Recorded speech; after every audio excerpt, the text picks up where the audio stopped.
नमस्कार शेतकरी मित्रांनो, रुपाली सूर्यवंशी या आमच्या यूट्यूब चॅनलवर आपल्या सर्वांचे स्वागत. आज आपण 29 जून रोजीचे कृषी उत्पन्न बाजार समिती पिंपळगाव बसवंत येथील दुपारनंतर जाहीर झालेले ताजे कांदा बाजारभाव पाहणार आहोत.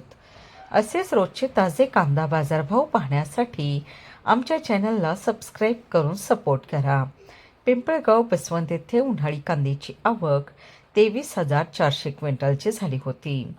उन्हाळी कांद्याला भाव मिळाला आहे. किमान दर 700 रुपये, कमाल दर 3,251 रुपये, सर्वसाधारण दर 2,400 रुपये असे होते पिंपळगाव बसवंत येथील प्रति क्विंटलमधील कांदा बाजारभाव. कांद्याला भाव मिळाला आहे. किमान दर 700 रुपये, कमाल दर 3,251 रुपये, सर्वसाधारण दर 2,400 रुपये असे होते पिंपळगाव बसवंत येथील प्रति क्विंटलमधील कांदा बाजारभाव.